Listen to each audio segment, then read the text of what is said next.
little trees. Ah, wow. Second day on my Cape York adventure. We are just about to leave. That's me in the background. That's Mandy and Rolly's van. This is Coen. We stayed at the back of the pub because we wanted access to power last night. And we got in a bit late, so we couldn't actually risk going to the free camp in case it was chockers. That's not a good thing. Women solo travelling, you know, despite whatever situations have happened to them in their life, they're taking hold of their life and doing it anyway. Come with me on my journey.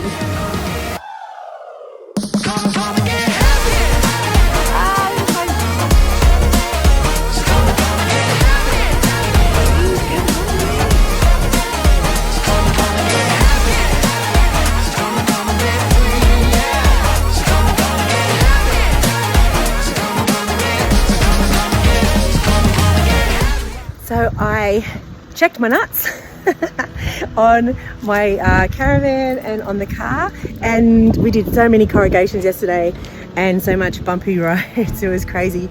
So much red dust on everything, not inside the van, just on the outside, and lowered the tyre pressure, did everything right. You'll be surprised how much those nuts loosen up, and me with my superhuman physical strength tighten all of them up myself and did my own running repairs on the van, which was really great. She thinks she's alone. We've just left Coen and we're on tar road, which is pretty amazing. The road into Coen was probably 30 k's, I think, of tar. Only a short drive today. I'm really loving the company that I'm keeping. They're beautiful people. Super happy, like it just love being up here at the top end, meeting people, because what's so cool is people are going north and south and not much else in between, so you're kind of like meeting and seeing the same people, which is really nice and familiar. People are really friendly, of course. So yeah, just super happy.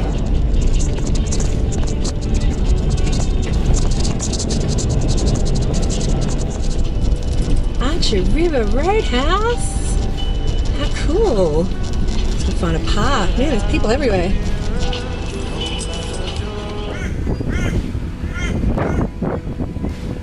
Actually really nice, but we're doing the roadworks that we just drove in, so it'll be pretty noisy here. I'm glad we stayed at Coen last night.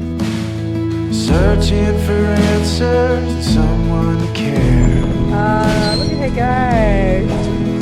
But I was too far away. Here the burgers are great, but we only just had brekkie. Anyway, we're only just popping in for a little bit, grabbing something, and then heading on the road. This area is mental. All right, we're pushing onwards. Just got my treats. That cost me $10. So yeah, bring what you can and you just pay the tax for the rest. This is nice little river. Just outside of town, in amongst all the roadworks.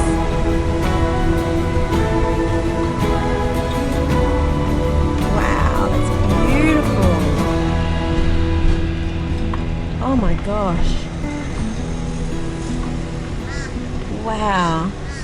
But again, every single waterway literally up here is full of crocs. Except for, we're going to a couple of places, I know Fruitbat Falls, maybe a couple of other places we're going to go to in the next couple of days, apparently don't have crocs. And I think it's because you've got to climb up to them where they're located, so maybe crocs can't go up there. I don't know. I'm certainly going to ask around before I go diving in the water. But I've seen a bazillion photos of people that swim in those areas, so we'll find out. So the guys are saying this is all part of the old, this is the Tele Track, and you can see remnants of the old telegraph poles, because it was erected in the Second World War to get news back to down south, you know, if anything had happened up here before. So there were so many invasions up north at least.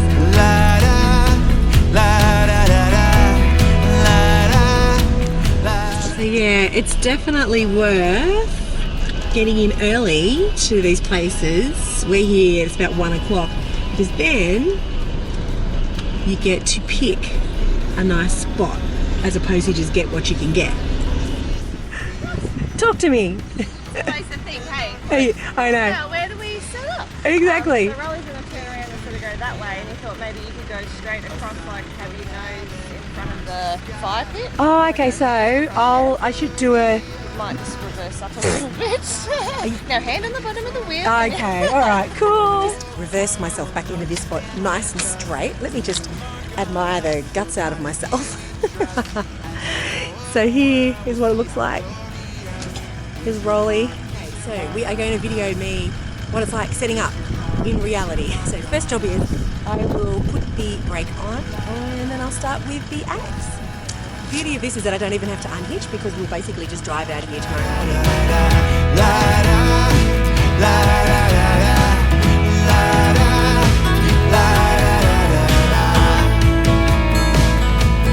The king is calling.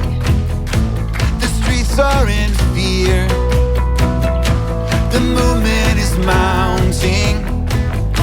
A new wave appears with the same sign on their chest, marked for victory like the rest. Leave your mark on us, we'll be victorious.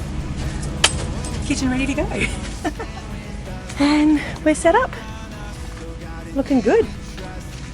Apart from a bit of dust. We'll know how glorious is your mark on us.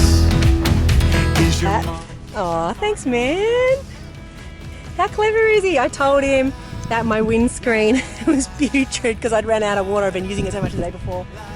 And I've been setting up my van. I come over and here he is setting this up. So if you're in convoy with people, try and find helpful people.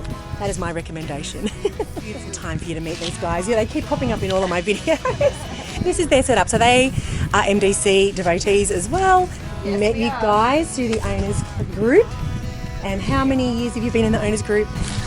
Since it started, pretty much. Nah, 2013 we joined. 2012 we bought our first NDC. Yeah. Yeah, Which was our soft floor. camper trailer, off-road deluxe, little soft floor camper. Yep. Lived in that for 12 months. On your lap? Yeah. And then we bought this one in 2020, right in the middle of COVID. Of the lovely Steve Zammit. Steve Zammit. Yep. The only man to He deal looked with, after us. in my opinion. Oh, yeah. We're looking at upgrading again to a third MDC.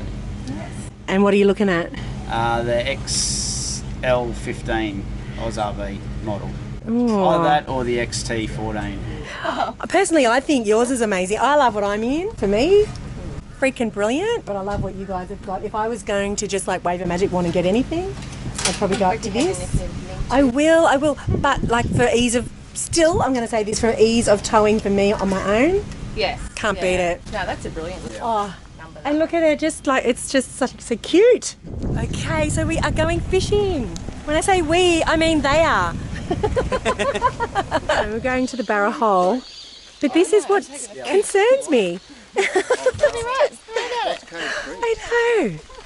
So anyway, we'll just, stick close together and hopefully they like Queenslanders more than they like New South Wales people. If they got any taste though. Oh yeah. In this instance, I'm happy with that. You know the worst thing about crocodiles? Oh God, what? They can run on land. Oh, I know. I know. Oh, this is breathtaking. I'm not going in it, that is for sure. Oh, it's beautiful. I know. It's so beautiful. Oh my God, it's so amazing. Like, I am a little bit concerned. I am. I'm not even going to lie. I am going to move away from the water's edge shortly. But it is so beautiful. And we've been here 30 seconds and she's caught a fish. Myself. A wriggly one. So I've perched myself up on a bit of a tree above the river. Hopefully crocs don't climb trees. And the guys and some of the girls are fishing up the river, and we got here within 30 seconds. They've caught 2 fish already. It's unbelievable. It's so beautiful.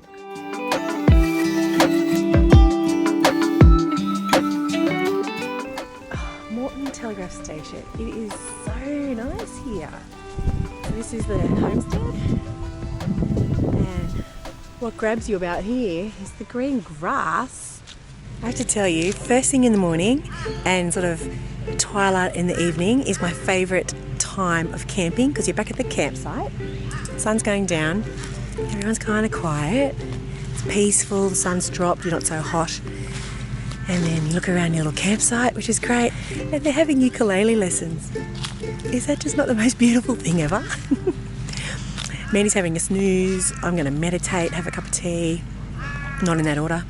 And yeah, it's real nice. This is what camping's all about. We've just gone for a morning walk. We're still at Moreton Telegraph Station. Mandy, give us the little pig talk that you were just giving us a second ago. Here you can see all the mud is all like upset, I suppose. They're aggressive when they want to be, so if they feel upset about you being there, they will chase you. Thanks for that. And here's me. I've been so worried about crocodiles, and apparently my biggest fear should be actually feral pigs.